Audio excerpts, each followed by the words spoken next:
A lot of celebrities have this weird shit to where they get so high up with status and money that they can get anybody that they desire, that they start like branching out to things that they shouldn't get. Subscribe to this channel. In case you are watching this channel, I have not subscribed. I know you should talk about Bill Cosby, but I saw him live. I saw him live too when I was a security guard. Oh yeah? I saw Is him this live. how his, I've never watched any Jordan Peterson stuff. Is this how his videos always are? This is pretty bad quality. Yeah, I was a security guard at Great Woods. I saw Kinnison there when I was a security guard. I saw Rodney Dangerfield there.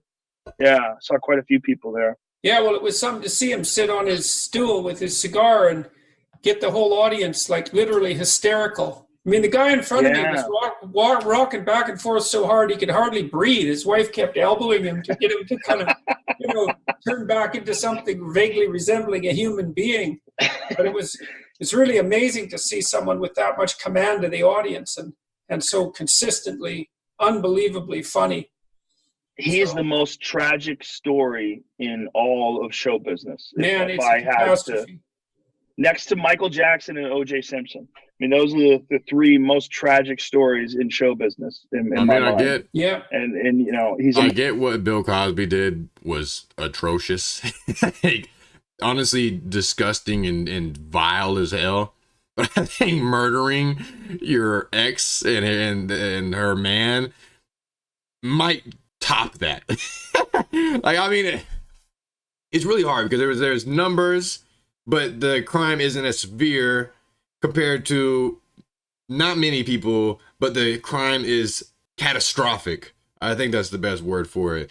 Like, I'm not trying to say that what Bill Cosby did wasn't bad. Obviously it was bad as hell. But I think cutting your bitch's head off and then going on high speed and getting away with it is worse than what the fuck happened to Bill Cosby. If OJ's guilty, from the documentaries that I've seen, that motherfucker's guilty, but I wasn't around at that time. Monster. I mean, it's crazy. Yeah, I know. And brilliant comedian. What the hell? The thing that's so strange about Cosby, you'd think, well, like, was this really necessary?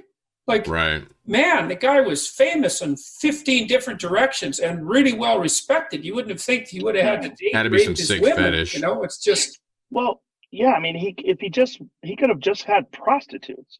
I mean, if you really just needed sex, I don't think that's what it was. No, I think there was a sick perversion, and I think he liked to do that to people. He liked to trick them. I mean, I'm just guessing, right? Well, it has to be something. I think it has to do with power tripping, and it's like almost all celebrities have this weird shit. Well, not all, obviously not all, but a lot of celebrities have this weird shit to where they get so high up with status and money that they can get anybody that they desire, that they start like branching out to things that they shouldn't get.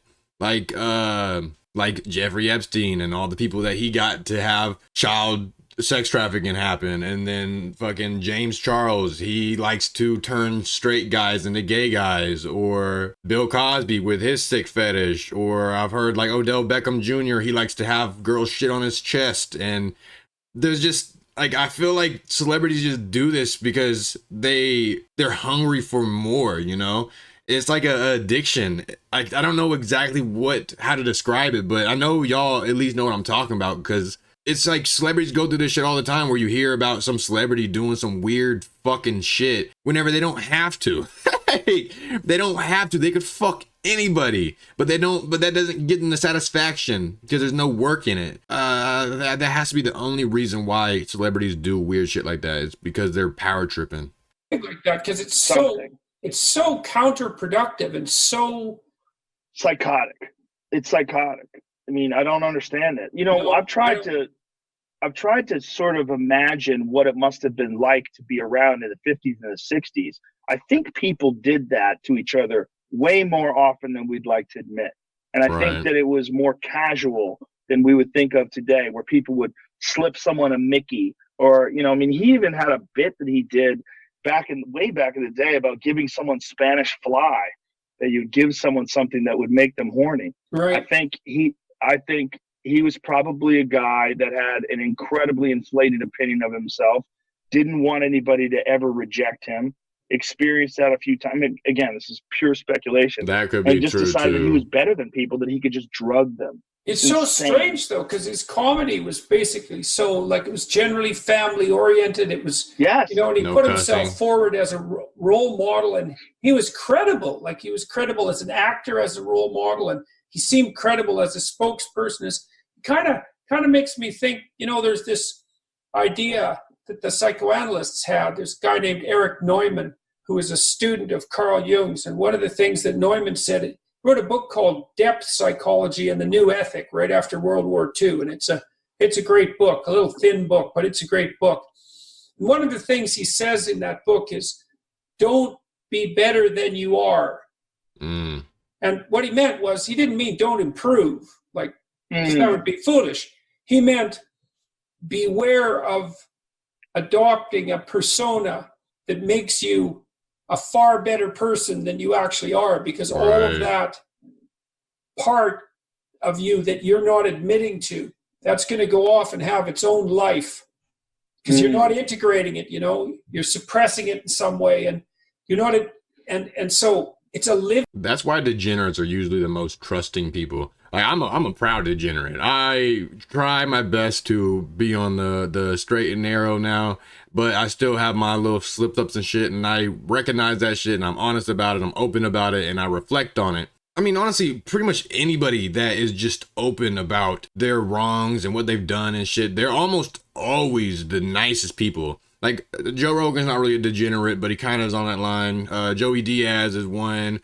Burt Kreischer. I mean, it goes into like Steve-O and the Jackass guys, and like it's always the people that you would see and assume that there are just terrible people that turn out to be some of the most caring and empathetic people.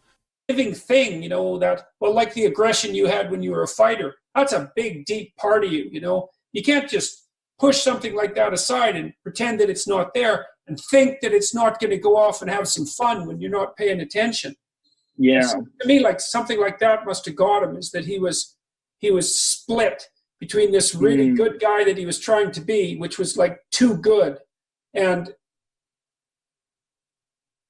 this like more monstrous side of his personality that he obviously never integrated, or perhaps never even admitted to. It's really a hell of a story, man. It's like, and it really is a catastrophe. I think it was an absolute bloody catastrophe for his victims, obviously, but just as a general cultural phenomenon, it's so awful. Did you notice that big tech companies today are massive? Yes, Ed. Yeah, I couldn't agree more. And they say you should separate the man from the art, but in his case, it's almost impossible to do, because his art was his perception of life. So like when you're watching him, it's not like a painter or even someone who makes a movie. It's like when you're watching him now, and all you can think of as he's talking about these different things and about, I told my children, well, he's doing this lovable dad voice and doing all this stuff. All you can think of is that guy rapes people. He drugs them and rapes them. I can't enjoy it anymore. Yeah. And he's unquestionably, as far as like his skill, he was one of the greatest of all time. See, he was before my time. I kind of grew up watching his TV show a little bit. I didn't grow up watching it. I was probably like, I don't know, 5 or 6. I remember watching it, but I don't remember it. So I don't really get how he was the greatest of all times, or a GOAT in comedy. I do know that he had like this lovable dad type figure that he presented to people, and I thought that's why people liked him. But whenever it comes to like stand up and comedy and his jokes and his delivery and shit, I would have never assumed that he would be a GOAT in that field. But anyway, let's come into that video. Please leave a like if you've got anything to say about the video. Let me know down below. You know I read every single comment. And if you fuck with your boy, would you please give me a subscription? With that said, deuces. I won't think about it, but that's just how it's supposed to be. She thinks she leeching probably, but she won't get nothing from me. Say you let me, I doubt it. I'll fuck around and pay the fee. It's a whole lot of hate up in your eyes, and I can see it. Hate all in your eyes, and you've been praying on my down.